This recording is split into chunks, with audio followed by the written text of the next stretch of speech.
human-centered world. So a good recommendation for you for our work here. And then we're going to have a break, and then there's going to be a panel session which I will introduce and join. So please enjoy the afternoon from both the point of view of education, and some colleagues are also here from Rural Lab. Give us a wave, Claire, up the back, that area, and so on, so that we join these things, these topics together. So, okay, I'll hand over to you now, and take it from there. Okay. Thank you very much. Well, thanks.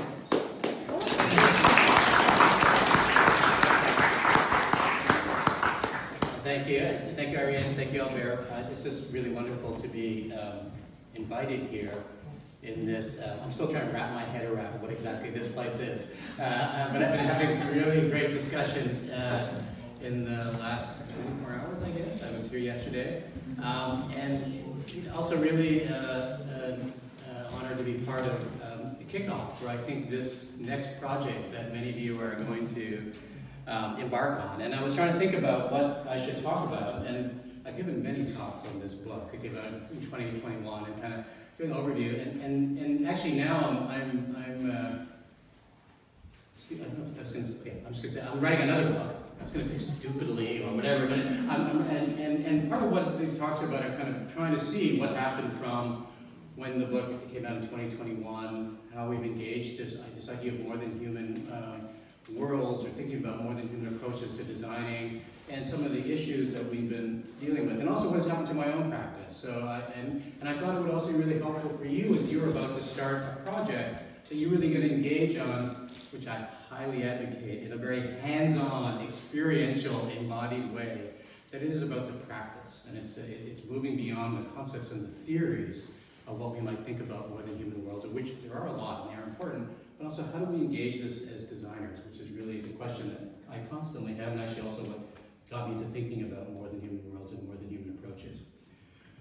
So as I already mentioned, I am at Simon Fraser University, which is in Surrey, just outside of Vancouver, in British Columbia, on the west coast of Canada.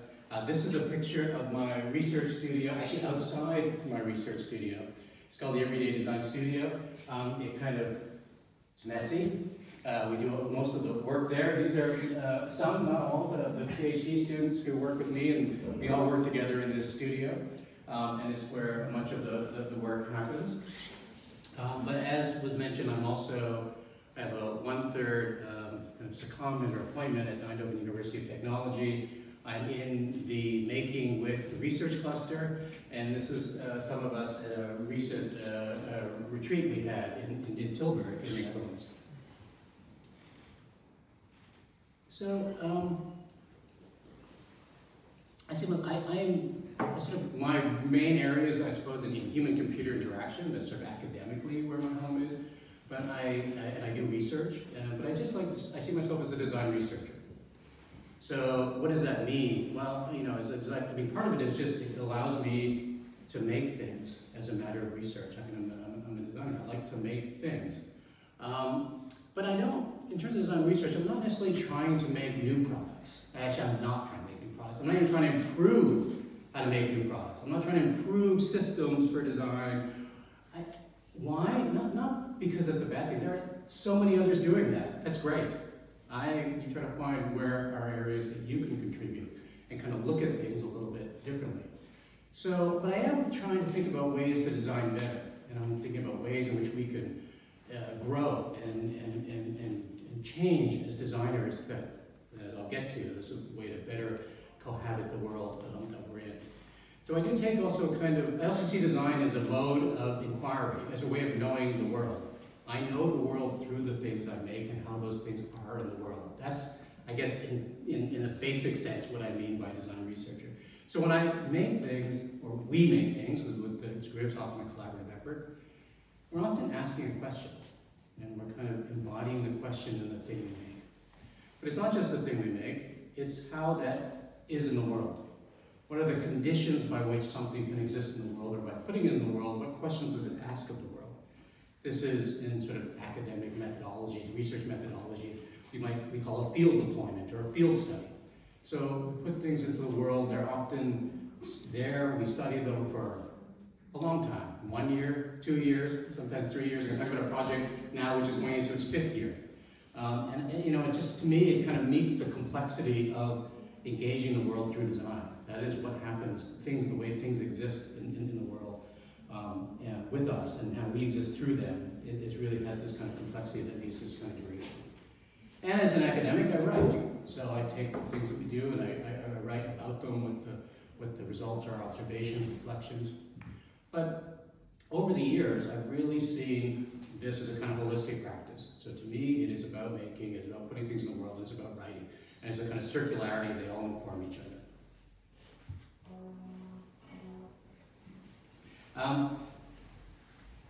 And I was really engaged or interested in, you know, I found that a lot of the work that we're doing, this kind of, one that was going, was engaging this kind of more than human worlds. The worlds that were a kind of different kind of complexity that we have in human-computer interaction, which is typically about technology or how we interact with technology. It's very user-centered and human-centered. And I found that as I was engaging, was the work was going outside. It was engaging more complex kinds of relations, more than human worlds. So, and there's sort of this discussion about what we mean by more than human worlds. We've had this discussion before this talk about, are we talking about nature, are we talking about place? To me, I want to engage this as the complexity of the world that we are in and how we are in that world. And in many ways, so in this image here, over on the right, just to get a handle of what we mean or what I mean by more than human world, is that in large part we've been in a world that is human-centered. Particularly Western European thinking, especially Western European thinking. We can think from the 12th century onward, through the Age of Enlightenment, through the colonialism, through imperialism. We think this is the age of enlightenment, where human reason is at the top of the pyramid. There is what is in philosophical terms called an ontology. What are things in the world? There's a hierarchical ontology. To be human is to perfect the notion of your reason and human reasoning, and then through the perfection of human reasoning, we will have a better world. And that was really been, and this is a world we are still very much in. Universities are all about that. Places of learning are about that. We break them down into disciplines because it's a way of us engaging and understanding how we can reason about the world and then how, through that, shape the world. But you can see also that it wasn't, at least historically speaking, in this kind of, what I'm going to call human exceptionalism, the fact that humans are above and better than other things in the world. It wasn't all humans. It's even in this diagram. You can see historically it's been a matter of race, it's been a matter of ethnicity, it's also been a matter of gender. What actually was able to be at the top of this pyramid.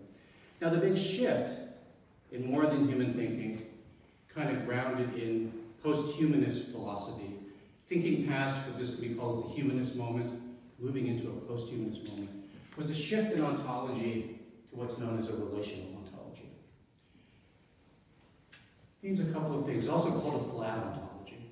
So we're no longer thinking of this hierarchy of reason, that things are all relational and interdependent. And also, in this hierarchy, things tend to be discrete. To be human, you can just think of being the world in Descartes. You can think of being of the mind, and you are separate from the rest of the world, and you can encapsulate the world as being the mind.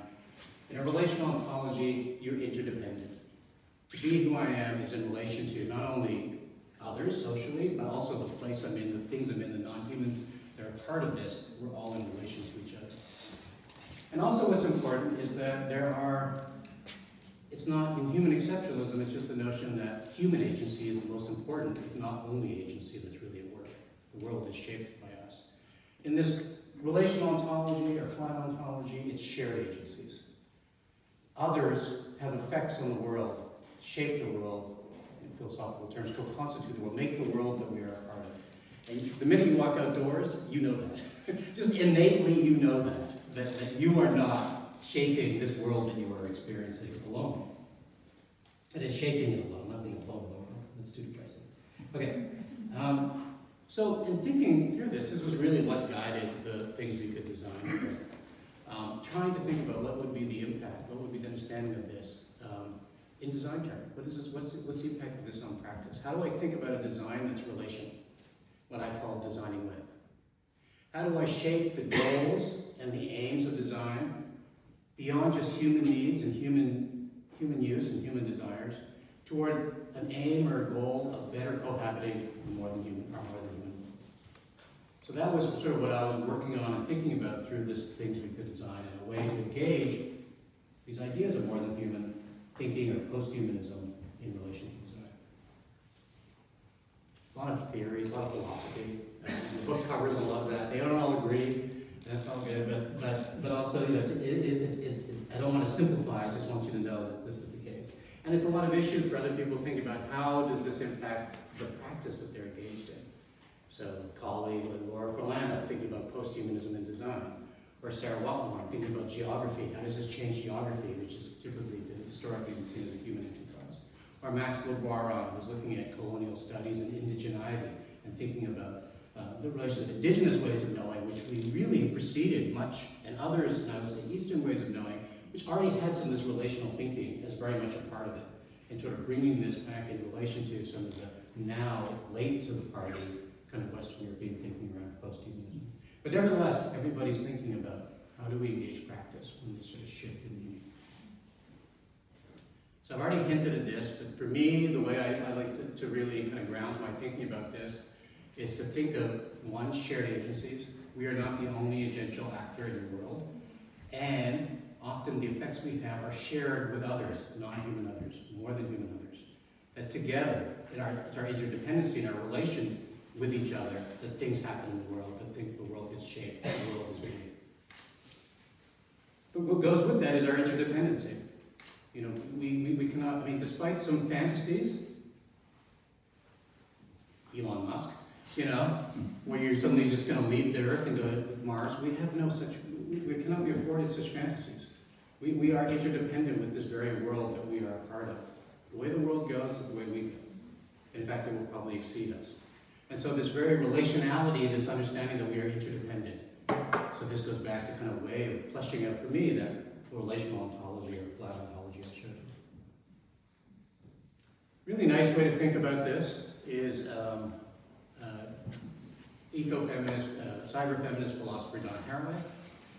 And her idea, she uses the metaphor of cat's cradle. Do people know the game Cat's Cradle? Usually put two hands and string. But cat's cradle is she has a term which she calls sympoiesis, which is the idea that we make things together. And cat's cradle is a really wonderful example of one, this sympoiesis, this shared agencies, so that things are made together with other agencies at work. And we are interdependent. This whole thing relies on everybody else. Right? You're kind of connected together. And Haraway adds the notion of multi-species, and this is very important, that we are not the only potential actors. Other non-humans are part of this. And I would add, I come from sort of a new materialist kind of viewpoint where matter is also part of this. Matter affects the sympoiesis, or how we co-produce or co-make the world.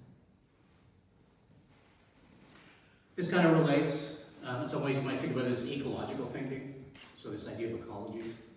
I think two things I want to say about ecologies is, one, ecologies don't have to be remote. They can be right where we are. We're always in an ecological world.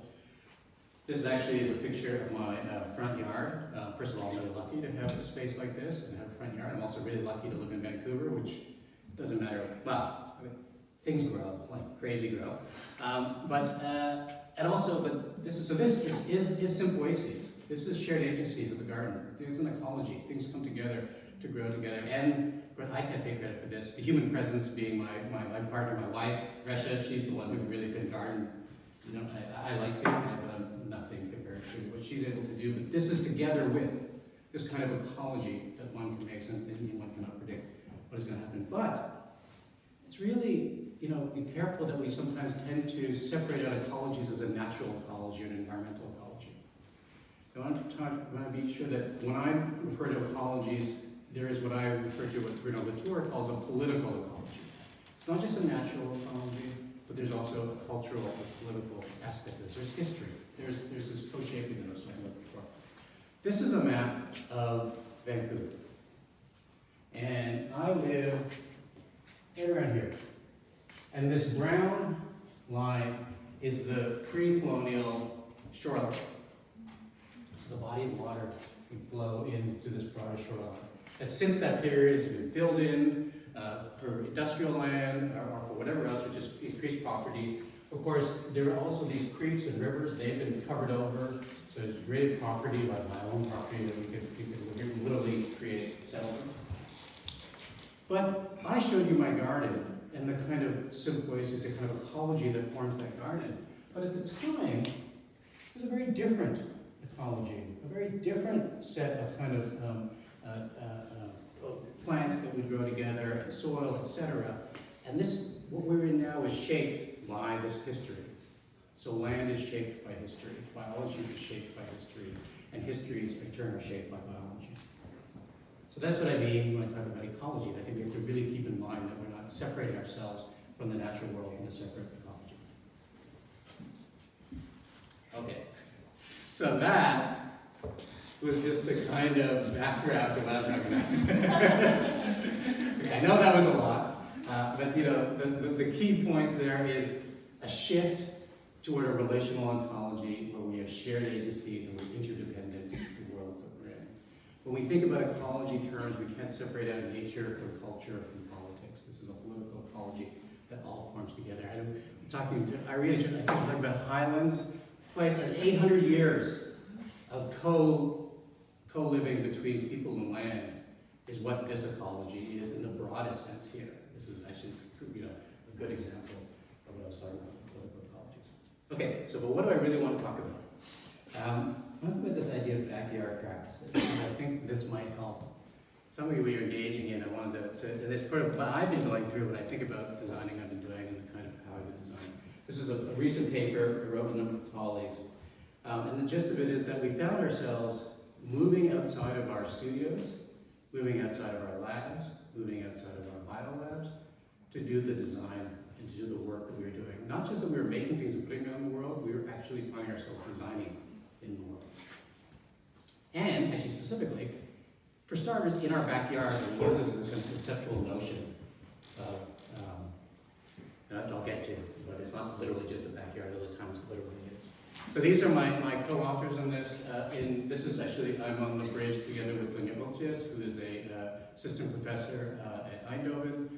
Next, this is Oscar Tomiko, who Albert knows, and he's also associate professor at Eindhoven.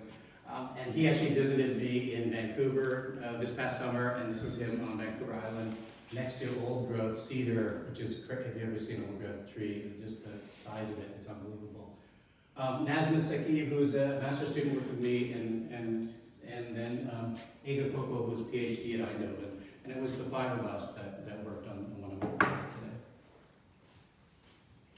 So like I said, we were, we don't have sound. Oh, we do have sound? Yeah. Oh, we do have sound. You can hear birds? Yeah. Okay, perfect. That's my sound check. Okay, so yeah, so like I said, we were moving into we just like we didn't know each other. We worked and we collaborated together, but we found that we were designing outside, to put it simply, and spending time outside and thinking about the ways and iterating and prototyping and just kind of engaging the materials, etc., outside. And we wanted to get together and go, well, what is going on here? What can we kind of conceptualize this in a way? And so we got together. We spent a day together thinking about what was going on. We shared our practices. We met for 8 weeks to kind of discuss with each other what was going on. We decided that we would do these reflections, these autoethnographic vignettes of our practices, not the things we were making, but the process of which we were making them. So that I'm going to share with you some excerpts of some of those vignettes, as we call them in ethnography, of self-reflections on moments in practice. We explored many materials that could support the biology and conservation practice. Okay, let's see if this works. Okay. We explored many materials that could support the biography and cohabitation practice. Can you hear it back there? Effects. First, different materials reacted differently to outdoor rain, temperature, and humidity. This was joined by other living actors in the backyard. The smell and taste of the organic materials had fallen prey to the multi-species beings in my backyard. I was struck by the realization that our artifacts are no longer just ours. It has become a nexus of interaction. These interactions were both frustrating and oddly flattering, a reminder that our creations have entered a world far more complex than our blueprints could ever capture. In my backyard, I started a compost pile in November, and it was active until early February.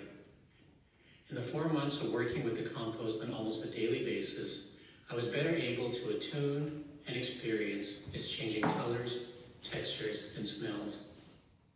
On some days, I was mesmerized by the steaming rise from the pile. I even imagined falling with my whole body into the pile, welcoming its warmth and spongy mass.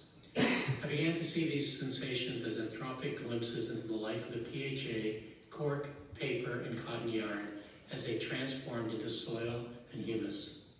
There was an overall sense of disappearing as the distinctions between the ingredients of the compost faded into the sameness of the composted matter. This mapped to my sense of being decentered, at the service of microbes, decomposition, and compost. This past summer, I was taking care of my parents' house and garden, and I placed 3 shrinking textiles in their yard. Every time I go out into the garden to take care of it, to hang my laundry, to chat with my neighbor, to read a book outside, or to walk to the shed to get something out of storage, I have a brief encounter with the textiles. In the beginning, I could easily notice the shrinkage, for example after a night of heavy rain. Later, changes were more subtle. Colors started fading, slugs traveled across the textiles, and pollen collected on the fibers. The passing of time allows me to see the incremental effects of the subtle changes. Over the last months, I've been exploring how climbing plants can populate a covered balcony in a city flat. I quickly realized how different each plant's growth patterns were, and how much I had to change my understanding of designing with them to allow them to participate in the greening of the balcony. The honeysuckle vine was less resistant to drought, and new branches dried easily, preventing it from catching momentum and reaching the ceiling. The clematis would just grow in full sun. Each attempt to guide the growth to the ceiling of the covered balcony was a failure. I knew that this was a long-term project, or that it might even fail. Accepting it made me look at the greening of the covered balcony differently. The setup created became an offering for the climbing plants to participate. The greening of the balcony was a collaborative effort.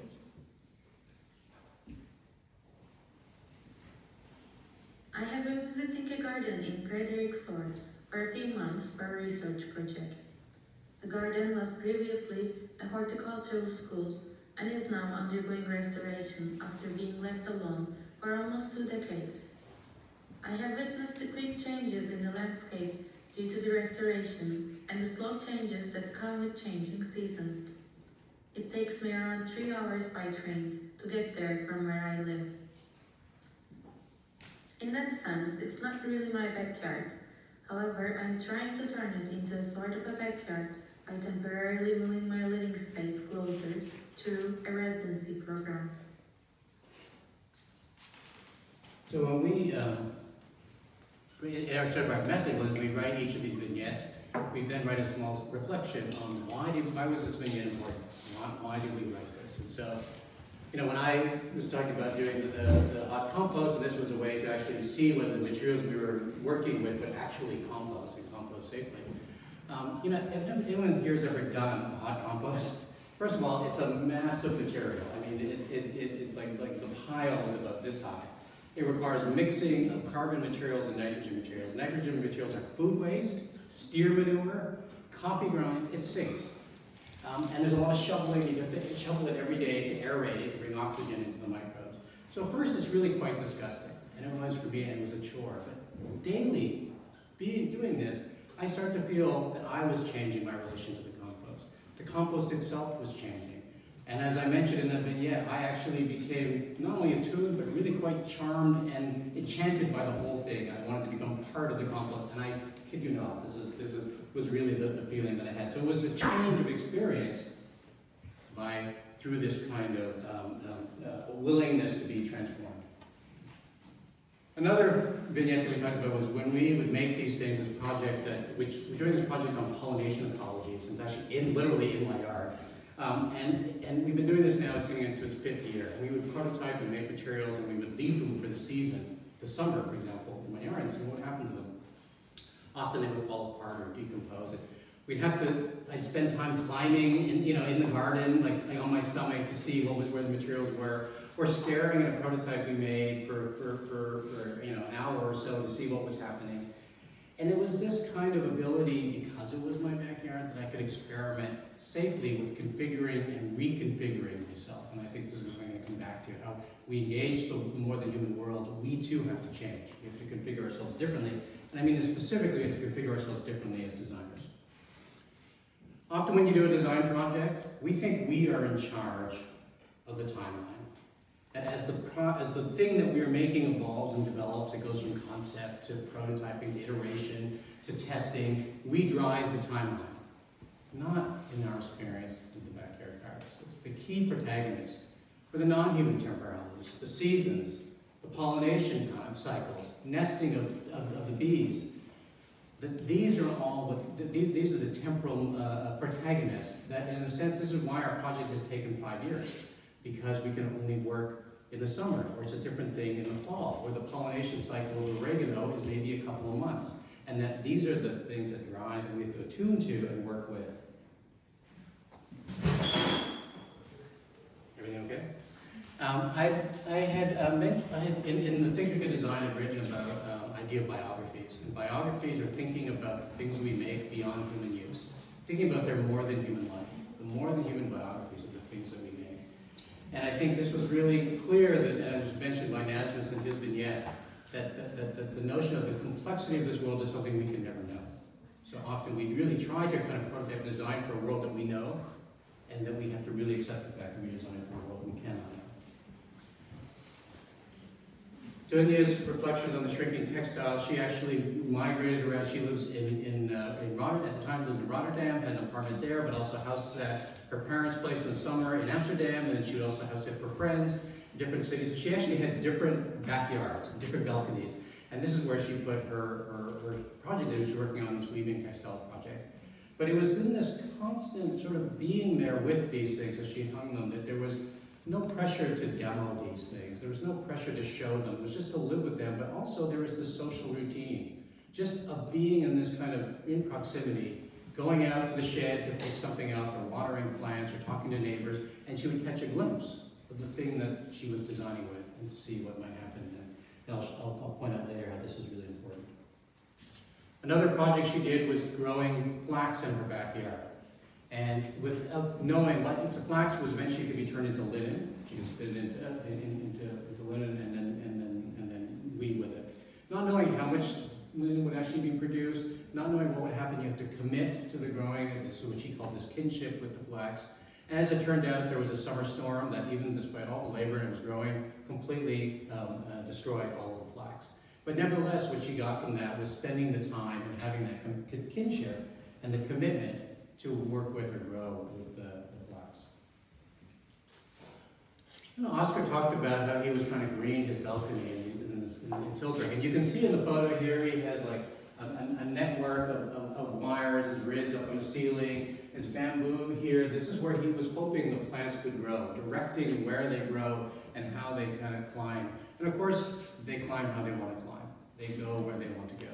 And this was a moment of frustration for him, but then he realized this was a collaborative effort. He had to stop, wait, listen, learn, and see what would happen. Aga, I think, again, this idea of sometimes that, we don't want to, where a backyard might seem to be distance, it's not really that, it's about being there.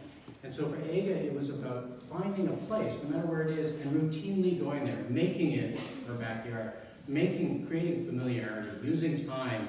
Don't just go and visit a place once and then leave and think you understand it. Go there and do what you do in that space over time and create this kind of sense of proximity and familiarity.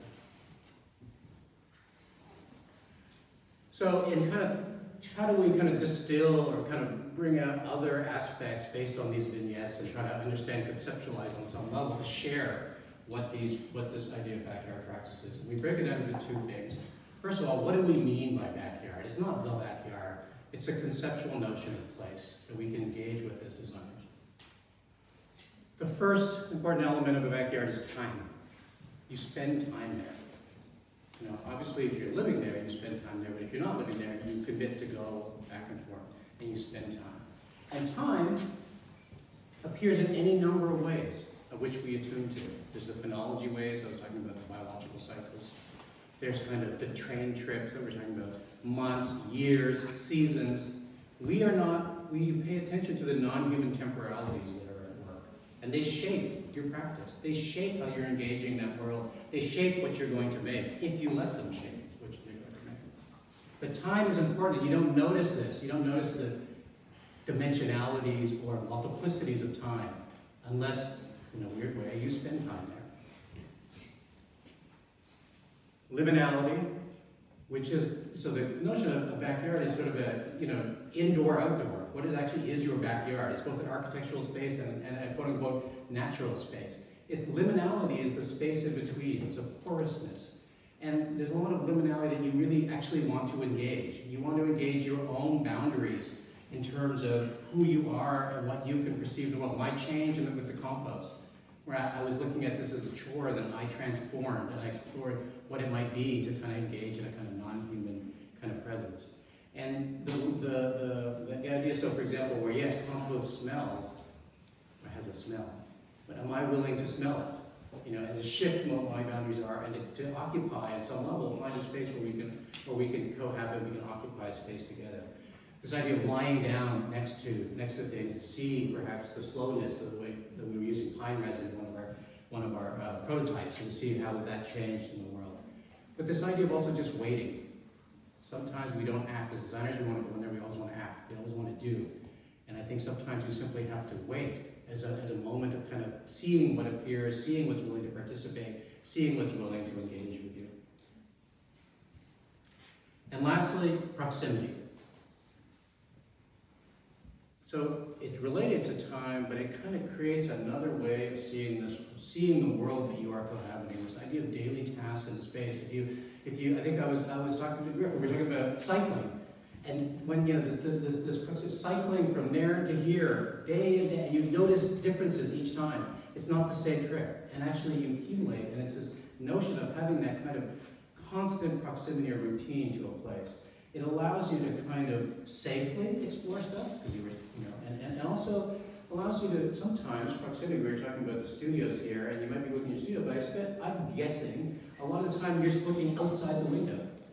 And it's a proximity, and making use of that proximity and the importance of that kind of proximity.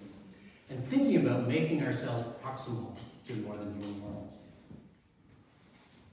So these are, I think, perhaps this is helpful in your project, maybe it isn't, I don't know, but if we think about the notion of what might make a place and how to be in a place in a more than human sense, I think these three notions of time, liminality, and proximity may be helpful. It's a way in which you can understand your relation to place. But how to practice? What are, and I think we can talk about methods, we can talk about goals, but I often like to think about what are my commitments? What am I committing to in the way I practice? And so these are things that we pulled out from this idea of backyard practices.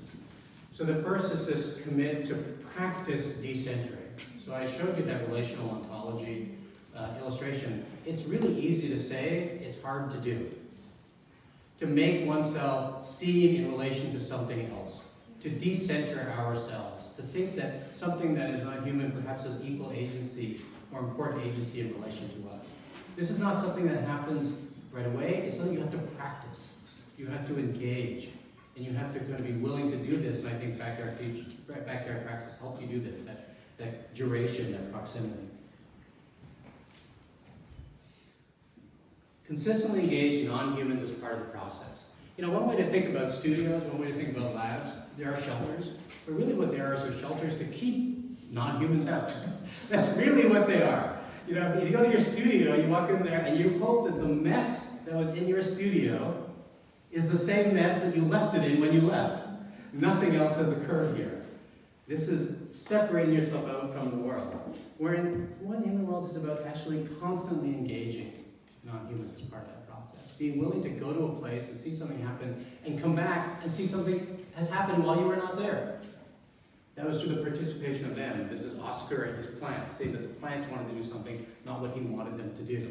We wanted to engage in our pollination ecologies. We put nesting cavities in the forms we were making, and over time we suddenly realized that yes, bees were nesting inside our form.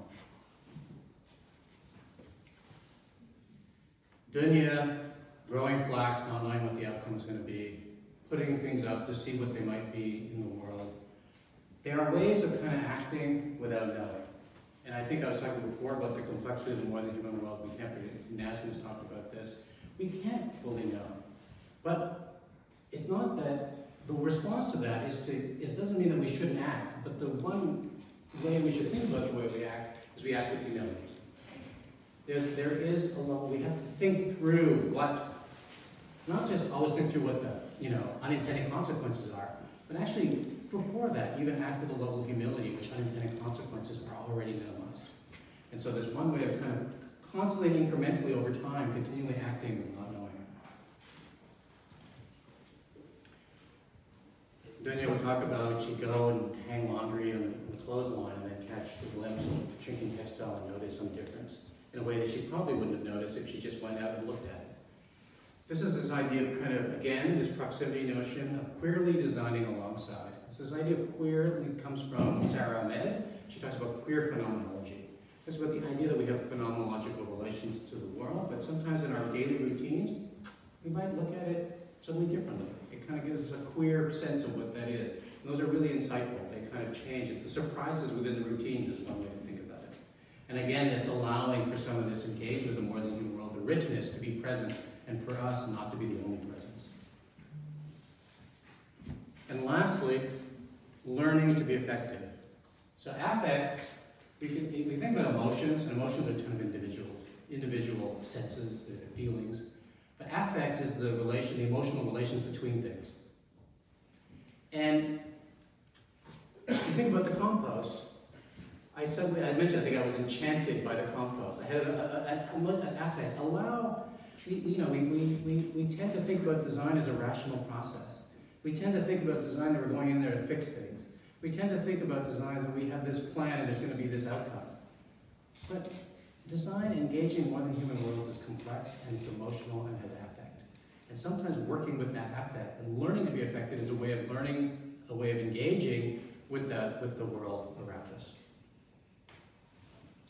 So these are the 5 kind of commitments of practice, as I see it. So I think that I try to think, okay, what degree am I practicing the eccentric? To what degree am I using humility in the way I act? And these are the ways I try to engage when I'm thinking about, this is very much what I think about designing now. These are the commitments I try to hold. Okay, almost near the end. I do want to say, so a lot of this might be, oh, it's all about plants, it's all about growing things, but, and there's a technological life world to not just backyards, but to the very world that we're in, despite seemingly remote and technology seemingly not present. I mean, there's still the obvious things like cellular networks and Wi-Fi networks. Of course, there's the constructions of architecture and other kinds of quote-unquote technologies that go into spaces, and there's technologies that have made such spaces. Here, we're covered by satellites. We're covered by all kinds of technological life worlds. So there is not, in More Than Human and post-human thinking, there's a notion of nature culture. Nature is not separate from culture. Culture is a matter of technology. So we have to think about spaces and landscapes as co-constituted by biology, yes, and technologies. Right? The two intermingle. Much of what we experience, people taking pictures of their phone. I go up there, I'm totally the bees. Every time I see a bee, I take a picture of my phone. That world is mediated by technology. Much of our engagement with the More Than Human World is mediated by technology. And we have to accept that some of these features and commitments arise through the mediation of technology. But as designers, we have to think how we shape the technologies has a role in shaping the environments. And I think that's something that we took in, well, we'll have to talk about it later, but this question of intervention, what does that mean? And I think this is an interesting question. The way I would think about even engaging more than human worlds, I think about this as a critical technical practice. I think about this as engaging the world critically. I think of the world, of the technological life world. Me as a designer, whether we're talking about technology in a broad sense, just using like weaving as a technology, or we think about technology in a digital sense, like computation, it is thinking those things that help us shape the landscape. We never separate ourselves from the technology, nor can we ever not be biological. Okay, so who cares? What's the significance of that? Is there any significance to backyard practice? Why, I mean, am I just like, is there something that we've always been doing and I just gave it a new name and spun a different thing? I don't think so. Is it a place to prototype? I don't think so, because I don't think it's really about actually figuring out what is going to work in the space. I mean, on some level it is, but that's not all it is. I think we should really have caution and humility about, are we going to improve the places that we're talking about? I think the worst thing you could do, actually, is think that there is a world there to be fixed and to be solved. That I think that we have to have a humility about improving these places. And I go back to my goal, the prescriptive aim of designing with, which is, how do we better cohabit our more than human worlds? So I think of this actually as a practice that engages through design of how we learn to dwell with it. That is an ongoing practice that we have always been doing. And I mean we, and now I actually tend not to think of universal sense, but in the universal sense, we have always been trying to find better ways in which we cohabit or dwell. And that's what designing gives us a particular leverage point or insights into that question. So I'm really interested in this idea of backyard practices. What does it mean to design? What does it mean as a designer? And it's really challenging. I think it's I think with the request of more than human designing is radical, which is why I think it takes this kind of time and change of practice. But definitely it's fraught full of challenges. And I think one of the places we have to start, because to be totally honest, I mean, it's pretty complex and some interesting stuff in our relations to the world, that is the world that's not human, but we also do some pretty shitty stuff. And that requires us, sorry for the French there, we've done some bad stuff. I think that the real place for us to start, and I do mean this as humans, but I also mean this as designers, is to have a self-reflexive engagement about our practice. We need to practice to become a more than human practitioner. We might do good along the way, but actually I think the first aim is actually to practice to become a better practitioner. And to not look for the single solution, because what happens here on this campus is not going to be what happens in Glasgow campus. There are different answers to different places. There are different practices to different places. There are ways in which we engage the world which have to be very specific. They have to be very material. The relations have to be very clear, and they're of where you are. So, I like that. Anyway, be pluriversal and patient. That's the recommendation. So I'm ending here. This is Aga. And this is her project in the proof, which she talked about in her vignette. And her project actually is, she is doing a backstrap loom, which is an old-style loom, where you warp it by attaching to an object, in this case a tree. And she is weaving with her body and the tree a hammock. And the hammock is the go-between these trees. And one of the reasons she's doing this is because in the proof there's a whole discussion about which trees are going to be cut down and which trees are not. And Aga has made a choice that this is her place of backyard practice. She's navigated this. She's engaged this place. She's going to spend time here. She's going to be proximal. She's going to engage with the tree, and the trees are not going to be so I think this is a really nice kind of encapsulation of backyard practices. Thank you.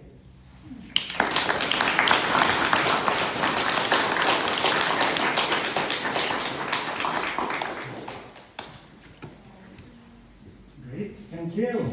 Thank you very much. So now we have a moment. Well, the session today will be, as mentioned, now we have this incredible talk we will open a Q&A, and we'll have a break, and we'll have 2 presentations by Ray and Adriana. So now is the moment for any of you to use this beautiful technology. Is it always working, or sometimes, or never? Hello? We'll find out. Any question from the audience? Any reflection? Yeah. Sorry, 1 minute, 1 minute. As this is not really working, let me give you this to make it properly. Yeah, here you are. Yeah. I see that there's a line between designing this and the poor non-human objects can easily become large. So how can we ensure that our design are not human-centered? Yeah, it's a big question. So I do think, so partly that's actually like the big question that I'm trying to address. I mean, not so much how can we not be human-centered, well, yes, but in the sense that the ways in which we've been designing have been human-centered, I think have kind of exhausted themselves. And I think the problems are now outweighing the benefits. So what other, and part of that is at the cost of more than human growth. And so I do think that we need to engage. So I would, the first thing I would do, I mean, I think there's a whole number, I think it's really complex, I think it's really challenging, and so I tried to point that out at the end. But I think this idea of shared agencies and relationality that I talked about really, really has helped me. So I think as a designer, we tend to think of ourselves as the only agency, the one that makes all the decisions, right? And I think this idea when we think that really, if you stop and you look at how you're, any of you could take past design projects, and you could realize other agencies were at work that shaped that project. You know, that things that you didn't expect, you were surprised, or it took a turn, or whatever. And I think as designers, we know that. We know there's the saying that, that idea of, like Donald Schoen's idea of conversation with materials. I think we need to extend that much further. So I think that willingness to be not surprised, but accept that you are not the only agentic actor in this, and then invite the participation of it. Have an argument with materials. Engage in a way, and I think actually it's a hard, right? I think it's a real shift. Okay, it's a real shift from a kind of sense of of control and mastery. And Albert and I had a discussion about planning. So I think this idea that you can plan and how that will go. So that's my first one, is I think think about designing as a set of shared agencies. In the book I get fancier, I talk about, I think that designers are an assemblage of humans and more than humans. That's what I talk about. And then relationality. I think that's really important. That relationality means that, one thing, us as designers, or the thing that we make, is only something in relation to something else. And so in another context, another situation, or another dynamic, it may become something else. And I think to accept that, I think it partly goes back to the kind of humility, but I think it's also about engaging the worlds that invite this relationality. If you really look at, it's no mistake that we make laptops and so on out of titanium, and what is it, on iPhones we have Gorilla Glass. This is all about resistance. This is all about not accepting the relationality. This is about keeping these objects discrete and new, as if they've never been touched by the world. And I think we have to really shift our way of thinking beyond that. And I'm not saying that we replace that, because there's a lot of reasons why that's the case, but we need that and. So that's what I would say. Yeah? Good, thank you. Any other questions, comments? Yeah. Hello, actually, the talk's really interesting. I read the paper, it's Kai paper, right? About abstracts on. Sorry? The paper that you're talking about, it was Kai Zero, I think. The Kai paper? Yeah. Yeah. The students here are doing research methods every week, and they're looking at ethnography recently. I think the autoethnographic vignettes idea is really interesting. Would you like to talk a little bit about how you analyze the vignettes and how you use the data? Yeah, okay, so great question. So I think that so in this particular case, we did our own vignettes independently. So there was a group of 5 of us. We reflected, we did our vignettes, and then, like I said, with each vignette, we gave a reason why we thought this vignette was important. And then we would meet and we would exchange our vignettes. And so we would get into a discussion about our own interpretation, this is our own analysis, and then we were able to get into a co-ethnography or shared ethnography and actually have the dialogue and have the discussion. And then it was through that process, sort of back and forth, because sometimes it also meant reshaping the vignettes. But through that process back and forth, we were able to kind of come to a set of vignettes that allowed us to then thematically, they contributed to what we were trying to do. Ethnography can be different purposes. You can have a really open ethnography, but you might be, in the classic ethnography sense, you're looking at social relations. So you would pick, ethnographic data that map to those particular social relations, and then you might do a thematic analysis of what might be shared. So that was really, another methodological approach that kind of relates to this, that one can also do with ethnographic data. We didn't necessarily do this, but grounded theory, for example. So one can code the data as they're doing the vignettes. The vignettes is a way of moving from our observations into written data that therefore can then be analyzed. But we actually said something in the paper, and I want to repeat it here about vignettes. So it's a couple of things. One, so it's interesting about vignettes. And in ethnography, you are on the one hand trying to capture your own reflections or observations. The thing about ethnography, you have to understand, is the researcher is the instrument. You're the one that's both collecting the data and capturing the data, and then perhaps maybe later analyzing that data. So on the one hand, you're trying to kind of capture that moment, that observation, but at the same time, you're writing these vignettes to make a point and to be compelling. And there's a difference between writing and other experiences. So one also has to keep in mind there's a kind of crafting of vignettes. I just say that. I just think there's something to acknowledge, that I think sometimes we just think vignettes are transparent. They bring us to the moment, and we certainly use that in our videos, kind of like you're at the moment. You're there at the compost with me. The other issue with vignettes in our case is that role of autoethnography or human ethnography in relation to more than human worlds. There's a lot of interesting work now in multi-species ethnography, but it has some of the same challenges of how do I not human-centered in my ethnography? Ethnography is a social practice. It's a social research. So ethnography comes out of anthropology and sociology, which I'm sure you learned. And I think it's interesting that we can tune ourselves very well to how others, well, some people say not very well, but to tune ourselves to other humans, tune ourselves to social practices. That may be very different in more than human practices. And there's things that are not visible that we cannot see. It's a classic ethnographic problem, but it may even be more in more than human worlds. That there's simply a level of non-human, I guess, engagement or existence or activity that not only we don't understand, we can't even perceive. Yeah. So I don't know, does that help? Yes, we'll put a link to the paper on cameras later so you can. Yeah, that'll be. Yeah. It's open access. I really love what you were saying about how backyard practice is now looking to fix or resolve rather than to dwell. It's something I really struggle with. So do you have a methodology or a practice that you use to kind of get in that mindset when you're in a certain space? To get in that mindset? Yeah. That's a great question.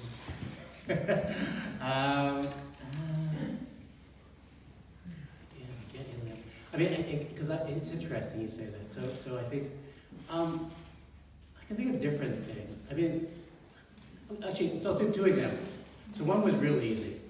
One was I think we were doing, as I said, we were doing this project on pollination ecologies, and I had sort of conceptually thought that we were going to do this kind of. The project is about what does it mean to sense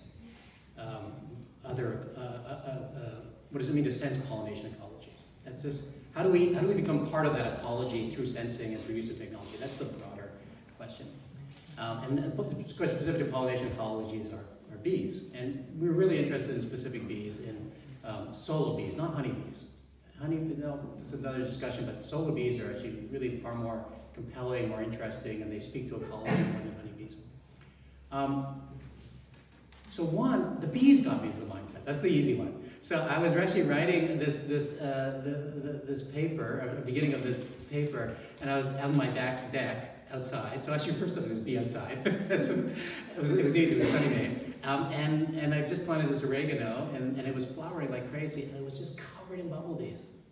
And they were just like buzzing. Bumblebees are really loud. The bumblebees could, and part of that, the speed of their wings helps to loosen the nectar. And they're really good at certain morphology of bumblebees with certain kinds of plants. And it was and I actually talked about this in another talk, it was a moment of companionship. I love the companionship. So I think I talked about learning to be affected. So I let myself, actually it happened. The bees, I really, even despite the, even though I was doing the project, I just totally fell in love with bumblebees. So anytime there's bees, I'm there. So that's easy in the mindset. It actually, this is a question of affect. Is allow the affect to work for you. I think that I think there's a wonderful Jamie Lorimer who does work in geography and is talking about the idea of the Anthropocene and wildlife in the Anthropocene. He talks about conservation in the Anthropocene. But he talks about an affective logic. Like, why do conservationists who volunteer? I don't know if anybody does this here. They go out every year, like no matter the weather, and they'll count birds or they'll count nests, because they fall in love with a particular species. That's why. So I think that's falling in love. That's why. Right. The second is like what happened. It's I think being patient and commit and having that kind of duration. So I was talking about the compost. I think that one has to kind of.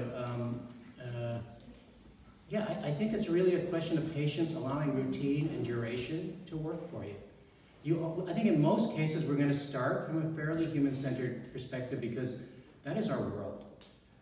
So I saw the compost. I had an instrumental end. I needed this to understand how materials composted. I had to do this work, and I committed to doing the work. And this is like Dunya was talking about with commitment to grow the flax, and allow for the change to happen. I have this concept in Things We Could Design. I talk about our need, and I think this is designers, our need to shift from verticality to horizontality.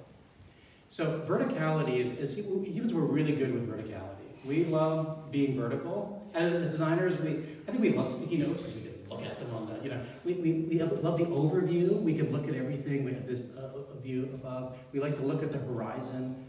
We like being up there. That is just, and we favor that. In More Than Human worlds, it doesn't serve you well. In More Than Human world, there's a need to be horizontal, to lie down. To literally lie down and increase the points of contact with the More Than Human world. And I think shifting to that kind of horizontal, am I being horizontal or am I being vertical? Am I engaging? Am I touching? Am I being in the world? Am I getting wet? Am I getting cold? Am I doing these things? Versus am I just looking at the weather, checking the weather on my app? Those are all vertical moments. So I guess those are three things. I hope that helps. But, fall in love, be horizontal, and I can't remember what the third one was. One more question.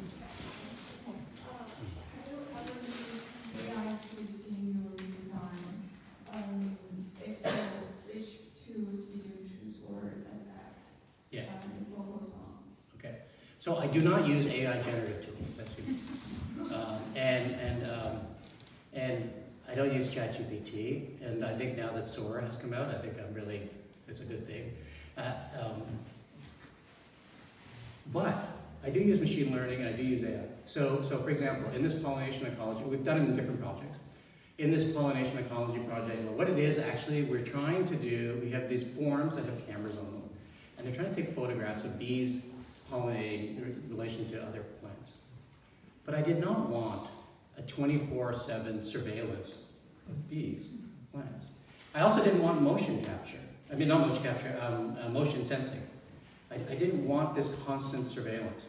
So the design of this was to use machine learning as a way to create recommendations based on weather data, based on location of the things, to say what are the best times that we might encounter a bee, and just use it to take pictures at that moment. So I've used it before also when thinking about relations between, trying to understand, the other project, it's called Morse Things, it's about trying to understand how things are on the internet, like not how it's about Internet of Things. It's not about how Internet of Things can do services for us and make us feel better, but what does it mean to be a thing on the internet? And we also use machine learning and AI as a way to kind of make recommendations for how they might communicate with each other, and it's a way of understanding a technological world. At that point, again, literally getting into the perspective.